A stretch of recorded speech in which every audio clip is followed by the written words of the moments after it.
नमस्कार मित्रों, मेरे स्पिरिचुअल कनेक्ट आप सभी लोगों का हार्दिक अभिनंदन है। मित्रों, आज मैं आप लोगों को संत श्री नरसिंह मेहता जी के बारे में बताने वाली हूँ, तो उसको ध्यान से सुनिएगा मित्रों। और उससे पूर्व एक अनुरोध मित्रों, मेरा ये स्पिरिचुअल कनेक्ट है, इसको आप लोगों ने यदि सब्सक्राइब ना किया हो तो सब्सक्राइब कर लीजिए और ज़्यादा से ज़्यादा लोगों को शेयर भी कीजिए मित्रों, जिससे मैं जो भी वीडियो बनाऊँ तुरंत आप लोगों के पास पहुँचा, क्योंकि ये भक्ति का है। और सब संत बोलते हैं, बहुत अच्छी चीज़ है, बोलते हैं भक्त के बारे में, भगवान के बारे में, लेकिन उसमें क्या होता है, ऐड आता है, ध्यान भंग होता है। हमें कौशिक जी बड़े प्रिय हैं, 26 वर्षों से कह रहे हैं, लगातार 10 महीने होने जा रहे हैं, अभी वृंदावन में बोल रहे हैं, बहुत अच्छी बात है। लेकिन उसमें क्या है ना, समय लगता है ऐड में, उसमें फिर मन थोड़ा है ध्यान भंग होता है। जो कथा सुनना चाहता है तो उसको थोड़ी सी प्रॉब्लम होती है, क्योंकि हमको तो होती है, हमें प्रिय हैं, वामन भगवान ही लगते हैं, बहुत अच्छे हैं, लेकिन ये थोड़ा सा व्यवधान होता ही होता है, तो डिस्टर्ब होता है मित्रों। तो इसमें जो हम बोल रहे हैं, इसमें अनवरत आपको कथा ही मिलेगी, कोई ऐड नहीं, कोई कुछ नहीं। अगर आप भक्ति वाले मुद्रा में आपकी स्थिति भगवान ने बना दी है, उसी में रहते हैं हर समय, तो ये इस तरह की जो ऐसे बोल रहे हैं जैसे हम हैं, मुंह में हम मिट्ठू नहीं बन रहे, लेकिन दिल की जो बात है वो निकल के सामने आ रही है, तो उसमें ये चीज़ ज़्यादा अच्छी लगती है। तो आप इसको ध्यान से सुनिए और लोगों को दीजिए जो मतलब सुनना चाहते हैं, वास्तव में जो कथा सुनना चाहते हैं और कम समय में ज़्यादा लाभ की प्राप्ति करना चाहते हैं, वो इस चीज़ के लिए मित्र है। समय क्या है, बहुत कम है, गृहस्थ में जो समय बहुत कम मिलता है, तो इसमें जो थोड़ा सा समय मिलता है उसमें ऐड वगैरह इस तरह की चीज़ें ना है, उसके लिए ये यूट्यूब का जो भक्तमाल की कथा जो हम बनाए हैं, इसमें हमें लगता है कि ये एक अच्छी पहल है, एक अच्छी सोच है, एक अच्छा तरीका हो सकता है आम व्यक्ति तक सारी बात बहुत कम समय पहुंचने के लिए। चलिए मित्रों, हम इसको अब बंद करते हैं, बड़ी व्याख्या हो गई, तो अब चलिए शुरू करते हैं संत नरसिंह मेहता जी के बारे में। तो ध्यान से सुनिए। श्री नरसिंह जी संपूर्ण संसार में प्रसिद्ध भक्त हुए, मतलब पूरे विश्व में इनकी प्रसिद्धि हुई, जिन्होंने गुजरात प्रांत को पावन किया। उस समय गुजरात के निवासी महास्मार्त थे, भक्ति भजन को बिल्कुल नहीं जानते मानते थे। छाप और कंठी तिलकधारी किसी वैष्णव को देखकर उसकी बड़ी निंदा करते थे। ऐसे देश कुल एवं वायुमंडल में उत्पन्न होकर भी श्री नरसिंह जी वैष्णव भक्त शिरोमणि हुए। भक्त शिरोमणि मतलब एक सर्वश्रेष्ठ भक्त जिसको कह लीजिए, वो ऊसर के समान उस देश को सुंदर हरा भरा भक्ति रस से परिपूर्ण सरोवर बना दिया था। देश के दोषों को नष्ट कर दिया।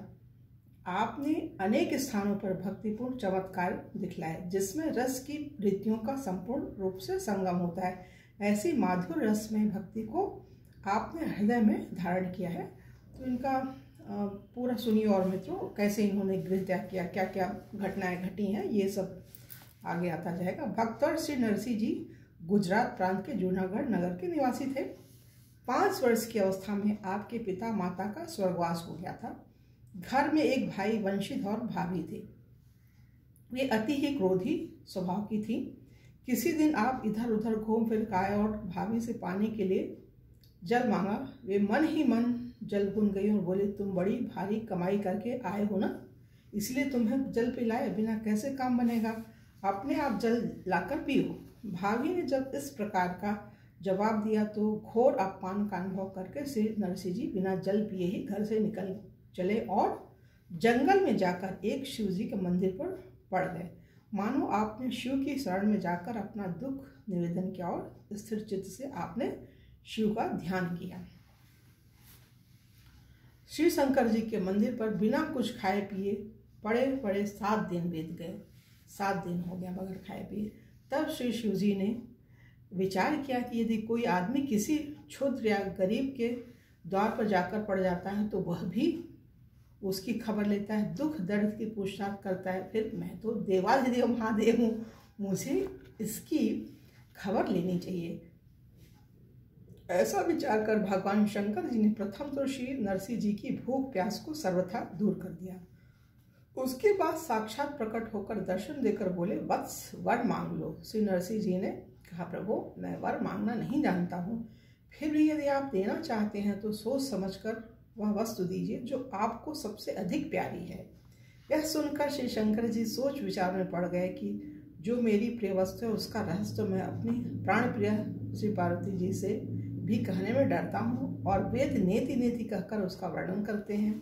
अब यदि कदाचित इसे अपनी प्रिय वस्तु नहीं देता हूँ तो मेरा वर मांगो, यह बोलना झूठा पड़ जाएगा। कितनी अद्भुत चीज़ है, ये चीज़ हमने सुनी नहीं है।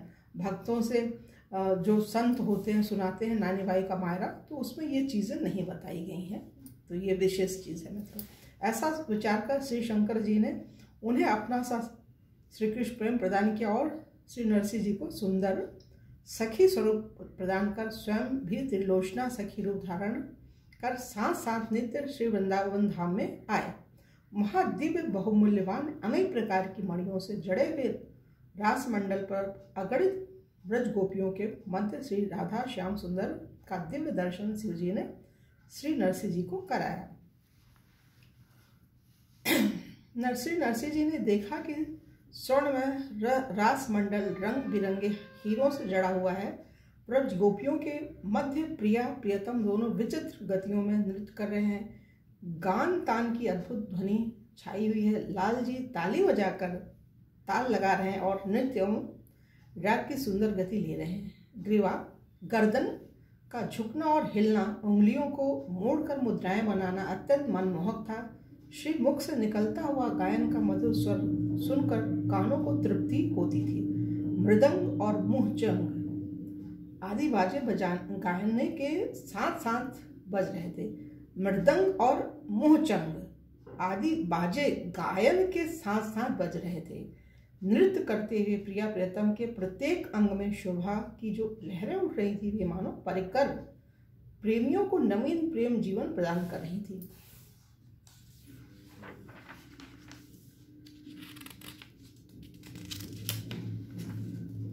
श्री शंकर जी ने श्री नरसिंह अली को मसाल दिखलाने की सेवा प्रदान की। यह प्रिया प्रीतम की शोभा सुंदरता को देखकर निहाल हो गई।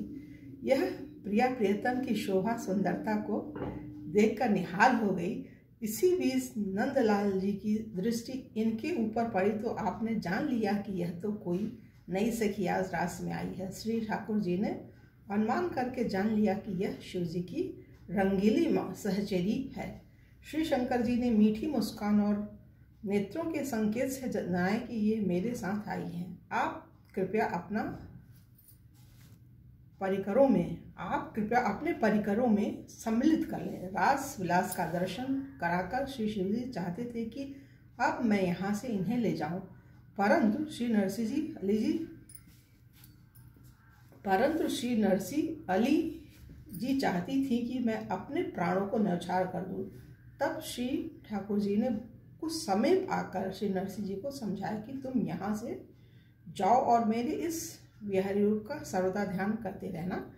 जब जहाँ तुम मेरा स्मरण करोगी तब तहाँ ही प्रकट होकर मैं तुम्हें दर्शन दूंगा। साथ ही भगवान ने कीर्तन करने के लिए करताल प्रदान किया। श्री रास बिहारी जी की आज्ञा मानकर आंख बंद करने पर श्री नरसिंह जी ने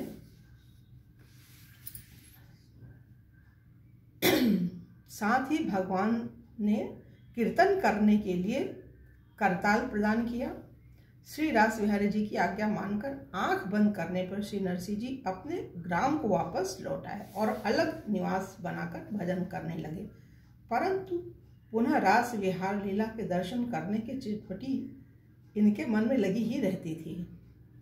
कुछ दिन बाद एक ब्राह्मण की पुत्री माणिक गौरी से आपका ब्याह हो गया। उससे 2 पुत्रियां कुंवरबाई और रतनबाई और एक पुत्र श्यामल दास हुआ। गृहस्थ आश्रम में रहते हुए आपने संसार में श्री हरि भक्ति का खूब प्रचार प्रसार किया। बहुत से संत महात्मा आपके यहाँ नित्य ही आते जाते रहते थे। उनकी सद्भावना पूर्वक सेवा करके आप उन्हें अपार सुख प्रदान करते थे। नित्य हरिनाम लीलाओं का संकीर्तन करते हुए आप भगवंत को प्रसन्न करते थे। श्री ठाकुर जी को पधारा कर उनकी नित्य नियम से वैष्णव विधि के अनुसार सेवा करते थे। श्री नरसिंह जी के ऐसे पवित्र आचरणों से इनकी महिमा बढ़ी। इससे जितने विप्र जाति के लोग थे उन्होंने अपने मन में बड़ा द्वेष माना और क्रोधवश अनेक प्रकार के उपद्रव करके श्री नरसिंह जी के भजन में बाधा करने लगे। क्योंकि नरसिंह का भजन कीर्तन उन्हें उपद्रव सा प्रतीत हो रहा था, वे अपने मन में जरा भी विचार नहीं करते थे कि नरसिंह जी भक्त हैं। इधर परम विवेकी श्री नरसिंह जी श्री श्याम सुंदर की रूप माधुरी के सागर में निरंतर डूबे रहते थे। अब ये जो है नरसिंह द्वारा श्री सावल शाह के नाम हुंडी लिखना, तो ये भी है नानी बाई का मायरा में ये सब होता रहता है, आप लोगों ने सुना होगा। इसमें एक बार की बात है, तीर्थ यात्रा करते हुए कुछ साधु संत जूनागढ़ पहुंचे और बाजार में जाकर पूछने लगे कि यहाँ कोई ऐसा महाजन है क्या जो हमें हुंडी लिख दे, क्योंकि मार्ग में लुटेरों का भय है, हमको द्वारका जाना है। जो लोग श्री नरसिंह जी से द्वेष करते थे उन्होंने उनसे कहा कि यहाँ के सबसे बड़े प्रसिद्ध महाजन नरसिंह जी हैं, उन्हीं की हुंडी चलती है। ऐसा कहकर उन दुष्टों ने साथ जाकर नरसिंह जी का घर बतला दिया। इन साधु संतों ने वैसा ही किया। श्री नरसिंह जी ने संतों को छाती से लगा लिया और विनती करते हुए बोले, मेरे बड़े भाग्य हैं जो आप लोगों ने आकर दर्शन दिया, आप लोग आज्ञा दे, मेरा सर्वस्व आप पर न्यौछावर है। श्री द्वारका की यात्रा करने वाले साधुओं ने गिनकर 700 रुपयों का ढेर श्री नरसिंह जी के आगे लगा दिया तथा उनके चरणों में प्रणाम करके बार बार प्रार्थना करने लगे कि हमें 700 रुपयों की हुंडी लिख दीजिए, हमें द्वारका जाना है। आप समझ गए कि इन्हें किसी ने भड़का दिया है और उसमें प्रेरणा श्री द्वारकानाथ जी की है। इस बहाने भगवान ने संत सेवा के निमित्त रुपए मेरे पास भेजे हैं। यह विचार कर श्री नरसिंह जी ने उन संतों की इच्छा की पूर्ति की और हुंडी लिख दी तथा कहा कि हमारे महाजन श्री सावल शाह जी बड़े उदार हैं, उन्हीं के हाथ में आप हुंडी दीजिएगा और उनसे हुंडी के रुपए लेकर निःशंक होकर कार्य कीजिएगा। हुंडी लेकर संत महात्मा द्वारकापुरी पहुंचे और वहां के बाजार में सावन शाह की कोठी ढूंढते ढूंढते थक गए और भूख प्यास से अत्यंत व्याकुल हो गए। परम सावन शाह की कोठी का पता नहीं चला। तब ये लोग नगर से बाहर निकल आए, आशा टूट गई, अतः अपार दुख सागर में डूब गए। संतों को ग्रथित देकर श्री नरसिंह जी की हुंडी चुकाने के लिए श्री द्वारकाधीश भगवान सेठ का रूप धारण कर कंधे पर रुपयों से भरी थैली रखकर संतों के निकट पधारे और बोले, श्री नरसिंह जी की हुंडी किसके पास है? जिसके पास हो वह आकर अपने रुपए गिन कर ले ले। संतों ने कहा, अजी सेठ जी, हम लोग आपको बाजार में ढूंढ कर हार गए पर आप नहीं मिले। सावल साहब बोले, आपको रुपए देने में इतना विलम्ब हुआ, अतः हमें भी लज्जा लग रही है। विलम्ब का कारण यह है कि मैं बाजार में नहीं मिलता हूँ, मेरा निवास एकांत में है और इस बात को कोई भगवान के भक्त ही जानते हैं। ये लीजिए अपने रुपए और उनसे अपना कार्य कीजिए। यह कहकर भगवान ने हुंडी लेकर रुपए दे दिए और उसके उत्तर में चिट्ठी लिखी कि मेरे पास रुपयों की कमी नहीं है, आप बार बार हुंडी लिख कर भेजा करें। संत जन द्वारकापुरी का दर्शन करके लौटे और श्री नरसिंह जी को सावन शाह की चिट्ठी दी। उसे पाकर श्री नरसिंह जी प्रेमानंद में डूब गए और उन्होंने संतों को गले से लगा लिया।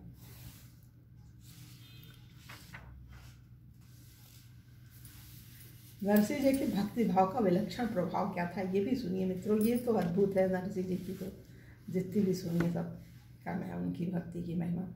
श्री नरसिंह जी ने संत महात्माओं से कहा कि आप लोग यह बतलाइए कि सावन शाह जी आपको मिले या नहीं। उन संतों ने कहा, हाँ मिले और बड़े प्रेम